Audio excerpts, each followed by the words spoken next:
नमस्कार प्यारे साथियों, राजस्थान की राजनीतिक व्यवस्था के अंतर्गत इस वीडियो में हम चर्चा करेंगे स्थानीय स्वशासन पर।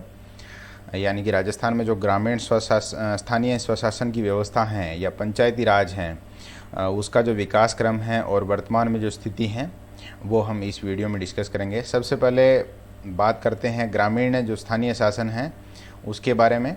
और ग्रामीण स्थानीय शासन में जो पंचायती राज व्यवस्था है वो मुख्य है और उसकी जो व्यवस्था जो प्राचीन काल से रही हैं, तो वहाँ पर इसके बारे में हमें जो तथ्य मिलते हैं उनसे संबंधित कोई प्रश्न बनता है तो कुछ चीज़ें आपको ध्यान रखनी है। जैसे सबसे पहले वैदिक काल में इनका जो वर्णन मिलता है वो पंचायतों, ग्राम सभा समिति इत्यादि के रूप में मिलता है। और जो वैदिक काल है उसमें जो गांव का मुखिया होता था उसे ग्रामणी कहा गया है, जो भी ग्रंथ तत्कालीन हमें मिले हैं। बौद्ध काल में जो गांव का मुखिया है उसे ग्राम योजक के रूप में, मौर्य काल में जो मुखिया होता था ग्राम सभा का उसे ग्रामिक के रूप में जाना जाता था। इसी प्रकार जब मध्यकाल में जो ग्राम का मुखिया है उसकी बात करें तो उसे खुद मुकद्दम अथवा चौधरी कहा जाता था।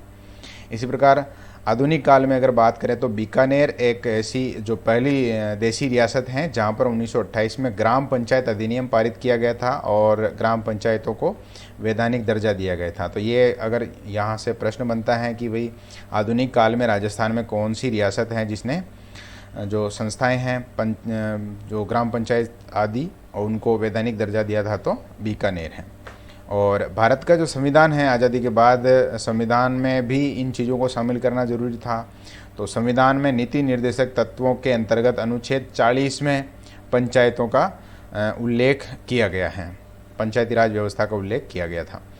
बलवंत राय मेहता समिति इससे संबंधित सबसे महत्वपूर्ण समिति मानी जा सकती है। जनवरी 1957 में इसका गठन हुआ था। नवंबर 1957 में इस समिति ने अपनी रिपोर्ट दी थी और रिपोर्ट में त्रिस्तरीय पंचायती राज व्यवस्था की स्थापना की सिफारिश इन्होंने मुख्य रूप से की थी।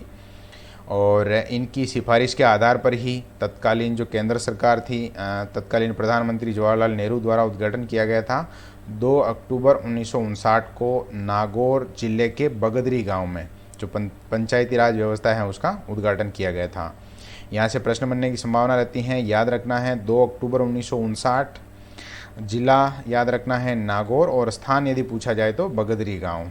चौधरी लिखमाराम उस समय नागौर के जिला प्रमुख बने थे, सबसे पहले जिला प्रमुख जिनको माना जाता है। पंचायती राज पर गठित अन्य समितियां हैं, तो अन्य समितियों में सबसे पहले शादी के लिए अध्ययन दल 1964 में गठित किया गया था। और इनका जो विचार था वो था कि जो प्रधान होते हैं या फिर जो जिला प्रमुख होते हैं उनका निर्वाचन अगर करना है आपको, तो उनके निर्वाचन के लिए एक बृहत्तर निर्वाचक मंडल आप बनाइए, यानी ये सिफारिश थी उनकी।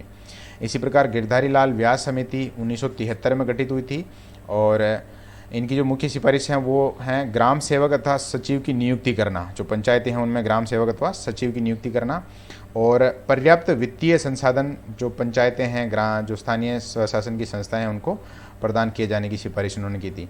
अशोक मेहता समिति गठन हुआ था 1977 में। ज़्यादा सिफारिशें हैं इनकी, 132 कुल सिफारिशें की थी और उनमें मुख्य सिफारिशों में एक तो त्रिस्तरीय पद्धति को लागू करवाना, फिर जिले को सबसे मुख्य बिंदु मानना, कलेक्टर अथवा जो अन्य सभी जिला स्तरीय अधिकारी हैं उन सभी को जिला परिषद के अधीन रखे जाने की सिफारिश भी अशोक मेहता समिति ने की थी।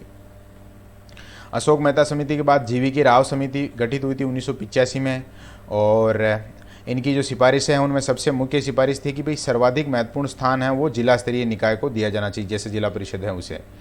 और कार्यकाल 8 वर्ष किया जाए, ये थोड़ा हटके हैं, ध्यान रख लेना आप। यदि जो पंचायती राज संस्थाएं हैं उनके कार्यकाल को बढ़ाने 8 वर्ष किए जाने की बात पूछी जाती है तो उसमें जीवी की राव समिति आपको ध्यान रखना है।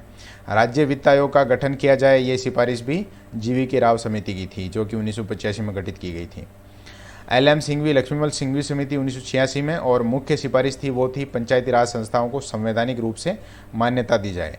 और यही सेम सिफारिश की थी इनके कुछ 2 साल बाद गठित समिति PK थुंगन समिति ने कि पंचायती राज संस्थाएं उनको संवैधानिक दर्जा दिया जाए ताकि वो अच्छे से काम कर पाएँ। और इसी क्रम में फिर 73वां संविधान संशोधन अधिनियम 1992 लाया गया था, जो 16 सितंबर 1991 को लाया गया था लोकसभा में। और उस समय सरकार थी, नरसिम्हा राव सरकार थी, यानी कि प्रधानमंत्री थे नरसिम्हा जी। और ये जो विधेयक हैं वो 22 दिसंबर 1993 को लोकसभा से पारित हुआ था। ये तारीख भी आपको ध्यान रखनी है। अगले दिन यानी 23 दिसंबर 1993 को ये राज्यसभा से पारित हुआ था। और जो राष्ट्रपति थे तत्कालीन डॉक्टर शंकर दयाल शर्मा, उनके साइन हुए थे 20 अप्रैल 1993 को। और 24 अप्रैल 1993 को यह जो अधिनियम है वो पूरे भारतवर्ष में कुछ जो अपवाद स्वरूप राज्य थे उनको छोड़कर लागू हो गया, जैसे कश्मीर वगैरह ऐसे अपवाद थे उनको छोड़कर। 24 अप्रैल पंचायती राज दिवस के रूप में इसीलिए मनाया जाता है क्योंकि 24 अप्रैल को ये कानून लागू हुआ था। तो ये याद रखना है, यहाँ से प्रश्न बन सकता है पंचायती राज दिवस कब मनाते हैं, तो 24 अप्रैल। और संविधान के अंतर्गत अनुच्छेदों में अगर बात करें, वहाँ से प्रश्न आता है कि इसकी व्यवस्था कौन से अनुच्छेद से कौन से अनुच्छेद तक है, तो आपको ध्यान देना है 243 में 243 से लेकर 243 ण तक, यानी अंग्रेजी में अगर बात करें हम तो 243 से लेकर 243 ओ तक हैं, और हिंदी वर्णमाला के आधार पर बात करें तो ण तक हैं। भाग पूछा जाए तो भाग 9 है। नाम पूछा जाए कि भाग 9 किस नाम से है, तो पंचायतें नाम से हैं। और अनुसूची पूछा जाए तो 11वीं अनुसूची पंचायती राज संस्थाओं के लिए है। इनमें सबसे मुख्य होता है ग्राम सभा। ग्राम सभा का वर्णन 243 के अंतर्गत है। और ग्राम सभा के सदस्य कौन होते हैं, ये अगर पूछा जाए, बढ़िया प्रश्न बन सकता है यहाँ से, तो वो होते हैं जो मतदाता सूची में सूचीबद्ध व्यक्ति हैं उस पंचायत सर्किल के, वो सभी हैं वो ग्राम सभा के सदस्य होते हैं। और जो ग्राम सभा है वो प्रत्यक्ष जनतंत्र की क्रियान्विति का सबसे मुख्य या आधारभूत तत्व हमारे यहाँ जो शासन है उसमें माना जा सकता है। पंचायतों का गठन, तो पंचायतों के गठन का वर्णन, गठन की जो उनका जो फॉर्मेशन है पूरा का पूरा वो 243 ख के अंतर्गत दिया गया है, जिसमें तीनों स्तर दे रखे हैं, ग्राम स्तर, मध्यवर्ती और जिला स्तर। ग्राम स्तर पर जो संस्था रहेगी उसे ग्राम पंचायत के नाम से जानना है। फिर जो खंड स्तर हैं या आ गया है, या मध्यवर्ती या खंड स्तर हैं उस पर पंचायत समिति, और जो जिला स्तर हैं उस पर जिला परिषद संस्था रहेगी। चुनाव वही हैं, तीनों स्तर पर चुनाव होंगे, और चुनाव जो राज्य निर्वाचन आयोग हैं वो करवाएगा। अध्यक्षों के चुनाव हैं, यानी कि जो सदस्य हैं उनका प्रत्यक्ष मतदान द्वारा सभी में, और अध्यक्षों का चुनाव है वो ग्राम स्तर पर तो होगा मतदाताओं द्वारा प्रत्यक्ष रीति से, यानी सरपंच का चुनाव। और मध्यवर्ती यानी कि जो प्रधान का पद है या जो जिला स्तरीय पद हैं, यानी कि जो जिला प्रमुख हैं, उनका चुनाव है वो अप्रत्यक्ष तौर पर निर्वाचित सदस्यों द्वारा अपने में से ही किया जाता है। और चुनाव में ही चुनाव लड़ने की जो न्यूनतम आयु है वो याद रखनी है, प्रश्न बन सकता है यहाँ से 21 वर्ष। आरक्षण, पंचायती राज संस्थाओं में आरक्षण की व्यवस्था दी गई है, और आरक्षण की व्यवस्था यहाँ 243 ख के अंतर्गत है। और उसमें सभी पंचायत क्षेत्रों के पदों पर अनुसूचित जाति जनजाति की जो व्यक्ति हैं उनकी जनसंख्या के अनुपात में उनके लिए सीटें सुरक्षित रहेगी। और महिलाओं के लिए जो आरक्षण की व्यवस्था है शुरू में 1/3 थी, और 2009 से ही जो केंद्र सरकार है उसने ये बढ़ाकर कितनी कर दी हैं, 50%। प्रश्न की प्रकृति के आधार पर यहाँ आपको उत्तर देना है। कार्यकाल, प्रथम अधिवेशन के लिए जो तारीख नियत होती हैं उससे आगे के 5 साल तक वो जो सरकार बनी है, जो चुनाव होने के बाद जो नई सरकार गठित हुई है या अध्यक्ष और जो सदस्य हैं वो अगले 5 साल तक काम करेंगे, 5 साल बाद वापस चुनाव होंगे। और संस्था यदि किसी कारण से विघटित हो जाती है तो विघटन के 6 माह के भीतर वापस उपचुनाव करवाने आवश्यक हैं। ऐसा प्रश्न बन सकता है कि यदि संस्था, पंचायती राज संस्था है, उसका विघटन कर दिया गया तो अगले चुनाव कब होंगे, 5 साल बाद हैं, 6 माह बाद हैं, 2 माह बाद है। ऐसे तो आपको याद रखना है अंदर 6 माह के अंदर अंदर ये उपचुनाव हो जाने चाहिए। और यदि ऐसी स्थिति बनती है कि अब संस्था का विघटन हो गया है लेकिन अब समय कम बचा है, यानी 4 साल से ज़्यादा का समय हो गया, तो वो फिर जो चुनाव होंगे उसी के साथ उस संस्था का चुनाव भी होगा, नया चुनाव। फिर वित्त आयोग का गठन, पंचायती राज संस्थाओं के अंतर्गत जो वित्तीय स्थिति है उसके बारे में अगर बात करता है तो वो वित्त आयोग है। और वित्त आयोग की व्यवस्था दी गई है 243 ज के अंतर्गत, अंग्रेजी में बात करें तो आई के अंतर्गत। और जो 243 ज है उसमें वर्णन है कि पंचायती राज संस्थाएं हैं उनकी वित्तीय स्थिति को सुदृढ़ करने तथा पर्याप्त मात्रा में वित्तीय संसाधन उपलब्ध करवाने के लिए प्रत्येक राज्य के राज्यपाल द्वारा हर 5 साल में एक वित्त आयोग का गठन किया जाएगा। और ये जो वित्त आयोग रहेगा वो राज्यपाल को अपनी रिपोर्ट सौंपेगा, यानी कि जो गठन करता है वो राज्यपाल है, जो कि संवैधानिक मुखिया होते हैं। वित्त आयोग के जैसी ही व्यवस्था होती है पंचायती राज संस्थाओं में चुनाव करवाने के लिए निर्वाचन आयोग की, जिसका वर्णन 243 टैग के अंतर्गत है, अंग्रेजी में बात करें तो के अंतर्गत। और इसके बारे में जो वर्णन है वो है, प्रत्येक राज्य में इन संस्थाओं के चुनाव निष्पक्ष और समय पर करवाना है, तो उसके लिए एक चुनाव आयोग की स्थापना करेंगे और उसका जो मुखिया होगा वो राज्य निर्वाचन आयुक्त होगा, जिसकी नियुक्ति राज्यपाल करते हैं। और यदि कोई ऐसी समस्या आती है जिसके कारण राज्य निर्वाचन आयुक्त को हटाया जाना हो, तो फिर उसको हटाने की जो प्रोसेस है वो उच्च न्यायालय के न्यायाधीश की तरह है। सार रूप में हम यदि बात करें इस अनुच्छेद की, 243 में जो उप अनुच्छेद हैं सभी, तो अलग अलग अनुच्छेद के आधार पर परीक्षा में प्रश्न बनने की संभावनाएं हैं, तो ये सारणी आपको देखनी चाहिए। 243 में सभी परिभाषाएं हैं। 243 क में ग्राम सभा का वर्णन, ख में पंचायतों के गठन का वर्णन, ग में पंचायतों की संरचना, घ में स्थानों का आरक्षण, अंग में पंचायतों की अवधि, च में सदस्यों के लिए निर्हरताएँ यानी कि जो अयोग्यताएँ होती हैं, और 6 में पंचायतों की शक्तियाँ, प्राधिकार और उत्तरदायित्व, जिसमें 29 विषय इनको दिए गए हैं वो। जय में पंचायतों द्वारा कर आरोपित करने की शक्ति और जो निधियां हैं वो। जय में वित्तीय स्थिति के पुनर्विलोकन के लिए जो वित्त आयोग का गठन किया जाता है उसका वर्णन है, अभी देखा हमने। ये के अंतर्गत पंचायतों के लेखाओं की संपरीक्षा, ट के अंतर्गत निर्वाचन आयोग, और ठ के अंतर्गत संघ राज्य क्षेत्रों में इसका लागू होना।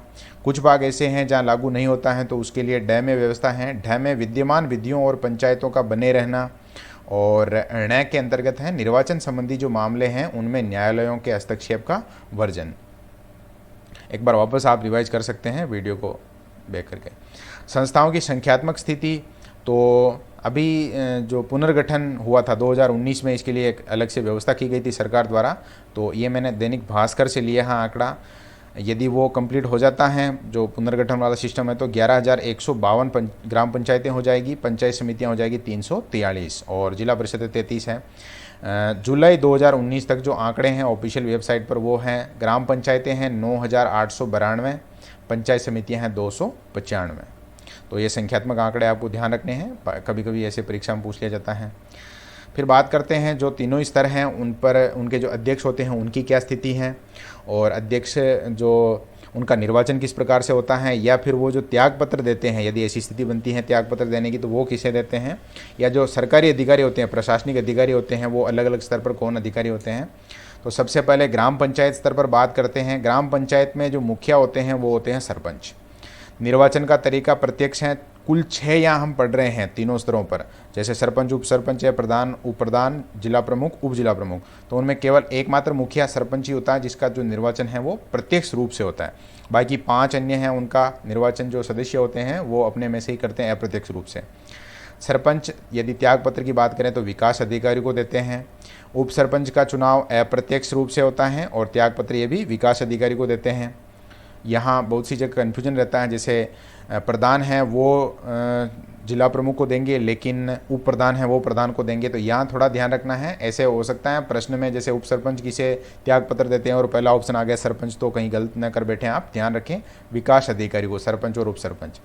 बैठक की बात की जाए तो प्रत्येक 15 दिन में कम से कम एक बैठक होनी चाहिए, और सरकारी अधिकारी जो होते हैं वो ग्राम सचिव अथवा ग्राम सेवक कहलाते हैं जो पंचायत स्तर पर रहते हैं। इसी प्रकार पंचायत समिति के जो मुखिया होते हैं वो प्रधान होते हैं, निर्वाचन अप्रत्यक्ष रूप से, और त्याग पत्र ये देते हैं जिला प्रमुख को।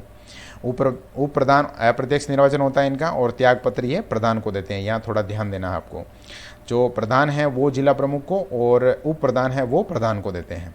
बैठक प्रत्येक माह में कम से कम एक बार होनी चाहिए, यानी प्रत्येक माह में, ये थोड़ा ध्यान देना है। वहाँ 15 दिन है, यहाँ 1 माह है। और सरकारी अधिकारी होते हैं खंड विकास अधिकारी, यानी कि हम बोलचाल की भाषा में उनको बीडीओ कहते हैं, ब्लॉक डेवलपमेंट ऑफिसर।